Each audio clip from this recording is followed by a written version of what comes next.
Dahil sa'yo ay natuto na akong magmahal muli ngayon. Di tulad noon,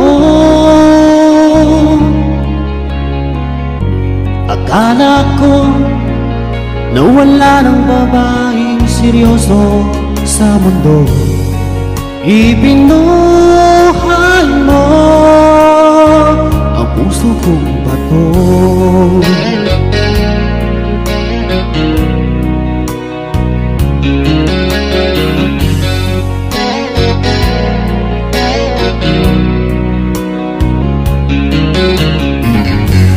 Dahil sa'yo, punong-puno ng saya ngayon ang buhay ko. Di tulad